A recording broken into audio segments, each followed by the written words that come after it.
साथीचा महामंत्र प्रलशरचा प्लांटो कृषी तंत्र। मी प्लांटो तंत्रज्ञानाचा वापर 2010-12 पासून सुरुवात केला आणि ती सुरुवात मी कांद्यापासूनच केली होती आणि आता पण मी परत सुरुवात कांद्यापासूनच केली। ह्या वर्षी आमच्याकडे 26/11 2023 रोजी गारपीट झाली। त्यावेळेस आम्ही जे हे कांद्याचं रोप टाकलेलं होतं तर हे रोप आमचंवालं गारांनी खराब झालं होतं। त्या गारपिटीमध्ये सर्वजण म्हणे का बाबा हे रोप लावता यायचं नाही, काही नाही। आम्ही त्या रोपाला पण त्यावेळेस प्लांटोचं तंत्रज्ञान वापरलेलं होतं। प्लांटो तंत्रज्ञान वापरल्यानंतरून जरी गारपीट झाली पण 3-4 दिवशी रोप ऑटोमॅटिक रिकवर व्हायला सुरुवात झाली आणि आम्ही ज्या टार्गेटने रोप टाकलेलं होतं का म्हणजे आम्ही 3 एकराची लागवड होईल ह्या हिशोबाने 6 किलो रोप टाकलेलं होतं।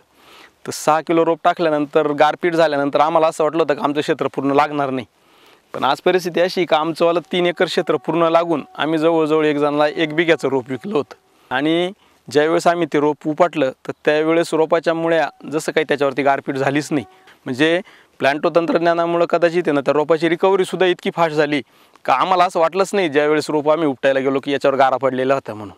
म्हणजे त्यावेळेसच्या गारांनी आमच्या बागांचं नुकसान होऊन गेलं पण कांद्याचं रोप शिल्लक राहिलं। चालू वर्षी आम्ही बेसल डोस बरोबर प्लांटो दाणेदार हे 50 किलो एकरी वापरलं लागवडीला आणि त्याच्यानंतरून प्लांटो ड्रिप याला एकरी 1 लिटर याप्रमाणे असं 2दा ॲप्लिकेशन केलेलं आहे। लावल्यानंतरून साधारण 1-1.5 महिन्यानंतरून आमची ड्रिपची एक नळी निघाली।